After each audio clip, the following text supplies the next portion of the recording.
Welcome to my channel success life. आज हम बात करेंगे अपने टॉपिक साझेदारी की। अगर आप लोग जानना चाहते हैं कि बही खाता और लेखा शास्त्र में इंपॉर्टेंट टॉपिक्स कौन कौन से हैं जो जनरली पूछे जाते हैं एग्जाम के दौरान, जिससे क्वेश्चन पुटअप किए जाते हैं, तो आप हमारी पिछली वीडियो को देख सकते हैं जिसमें हमने 6 इंपॉर्टेंट टॉपिक्स बताए थे। उन्हीं में से एक है हमारा साझेदारी। और साझेदारी में आज हम पढ़ेंगे साझेदारी का अर्थ, लक्षण और प्रकाश के बारे में। तो हमारा पहला क्वेश्चन तो यही आता है कि साझेदारी है क्या। साझेदारी के अर्थ को समझते हुए हम कहेंगे कि जब 2 या 2 से अधिक व्यक्ति मिलकर लिखित अथवा मौखिक अनुबंध के माध्यम से वैधानिक व्यवसाय लाभ कमाने के उद्देश्य करते हैं तथा होने वाले लाभ अथवा हानि को पूर्व निर्धारित अनुपात में अथवा बराबर बराबर भागों में बांट लेते हैं, तो इसी को साझेदारी कहते हैं। भारतीय साझेदारी अधिनियम की धारा 4 के अनुसार उसमें बताया गया है कि साझेदारी उन व्यक्तियों के मध्य एक संबंध है जिन्होंने ऐसे व्यवसाय के लाभ को परस्पर बांटने का समझौता किया है जिससे कि वे सब या फिर उसकी ओर से कोई एक व्यक्ति संचालित करता है। आप चाहें तो इसका फोटो भी क्लिक कर सकते हैं या फिर जो हम बता रहे हैं जो मेन हेडिंग्स हैं उसे नोट डाउन भी कर सकते हैं। तो साझेदारी के बारे में ये सब पढ़ने के बाद ये बात तो क्लियर हो जाती है कि कभी कभी व्यवसाय हम जब बड़े पैमाने पर संचालित करते हैं तो हमें बहुत ज़्यादा पूंजी की आवश्यकता होती है।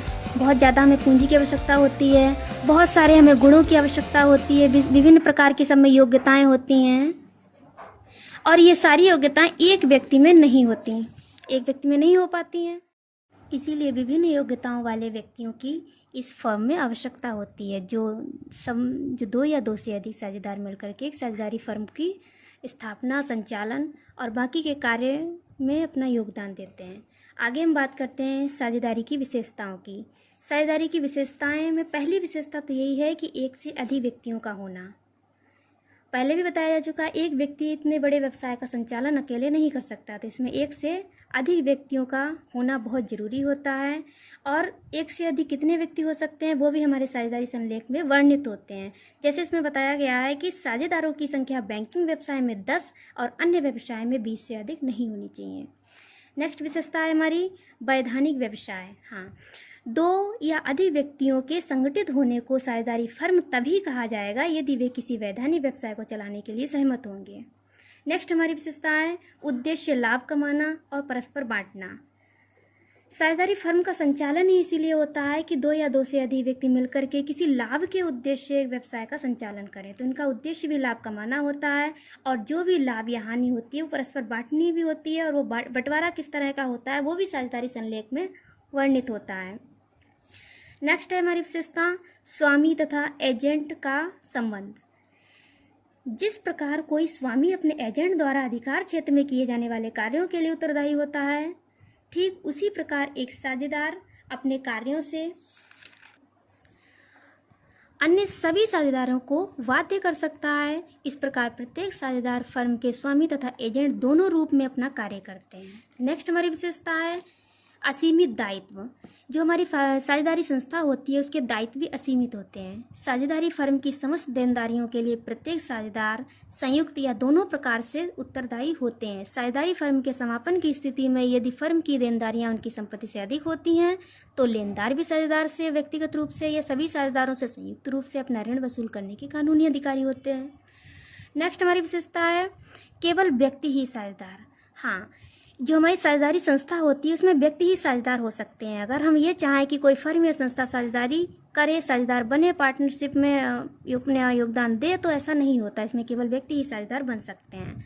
नेक्स्ट है फर्म का निश्चित नाम। साझेदारी फर्म का एक निश्चित नाम होना बहुत अनिवार्य है। साझेदार जिस नाम से भी व्यवसाय करते हैं वही फर्म का भी नाम होता है। नेक्स्ट एंड लास्ट हमारी विशेषता है कि पृथक अस्तित्व नहीं होता।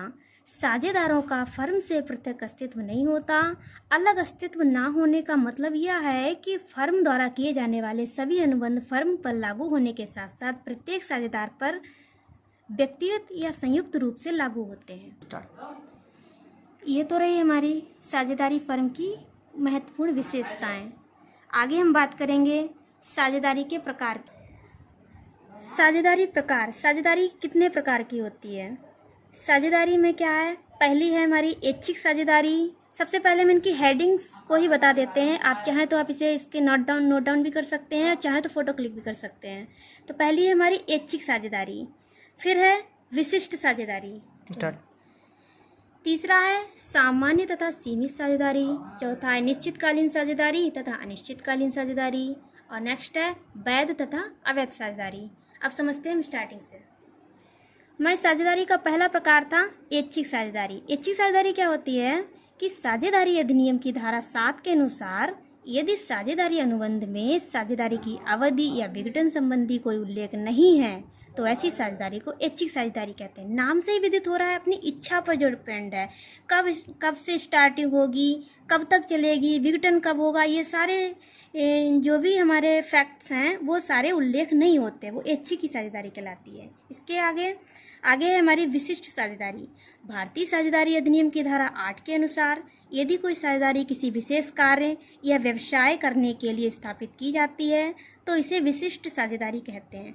देखिए, फर्म की स्थापना का एक उद्देश्य होता है, एक उद्देश्य लेकर हम जब व्यवसाय की स्थापना करते हैं तो हमारा वो विशिष्ट उद्देश्य ही होगा। तो वो जब साझेदारी हम करते हैं, पार्टनरशिप मिल करके एक फर्म को चलाते हैं, संचालित करते हैं, तो वो हमारी विशिष्ट साझेदारी कहलाती है।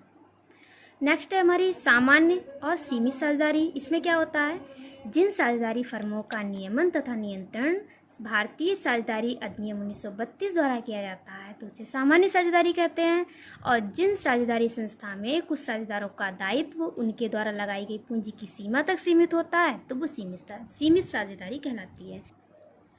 नेक्स्ट है हमारी निश्चितकालीन साझेदारी तथा अनिश्चितकालीन साझेदारी। अब ये क्या होता है, जिन साझेदारी की स्थापना किसी निश्चित अवधि के लिए की जाती है वो निश्चितकालीन साझेदारी। इसके विपरीत यदि किसी साझेदारी अनुबंध में अवधि के संबंध में कोई प्रतिबंध ही नहीं है और ना ही साझेदारी का निर्माण किसी उद्देश्य विशेष के लिए किया गया तो वो अनिश्चितकालीन साझेदारी है। बस थोड़ा सा अंतर है, जो लिखा हुआ है बस उसके नाम से ही उसकी डेफिनेशन का पता चलता है। नेक्स्ट एंड लास्ट वैध तथा अवैध साझेदारी।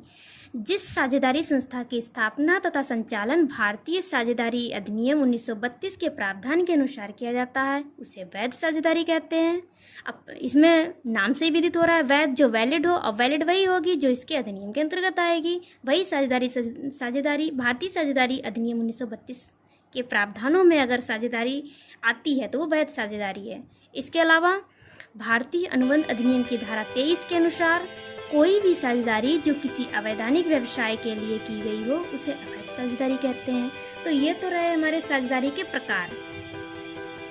हाँ, तो स्टूडेंट्स, आपने आज के इस वीडियो में इस टॉपिक के अंतर्गत जाना कि साझेदारी होती क्या है, इसकी प्रमुख विशेषताएं क्या हैं, ये कितने प्रकार की होती है। आज की इस वीडियो में इस टॉपिक में बस इतना ही। नेक्स्ट वीडियो में हम जानेंगे साझेदारी संलेख के बारे में। और यदि आपको बही खाता और लेखा शास्त्र की जो इम्पोर्टेंट टॉपिक्स हैं उनकी वीडियो चाहिए तो आप हमारी पिछली वीडियो को देख सकते हैं, या फिर हम इसका लिंक नीचे वीडियो में दे देंगे। हाँ, तो स्टूडेंट, अगर इस वीडियो में आपको कुछ समझ में ना आया हो, कुछ टॉपिक समझ में ना आया हो तो आप कमेंट बॉक्स में जाकर पूछ सकते हैं। अगर वीडियो समझ में आई हो, अच्छी लगी हो तो आप लाइक करना बिल्कुल ना भूलें। हमारे चैनल को सब्सक्राइब करें और ज़्यादा से ज़्यादा स्टूडेंट्स के यहाँ पे इसे शेयर करें।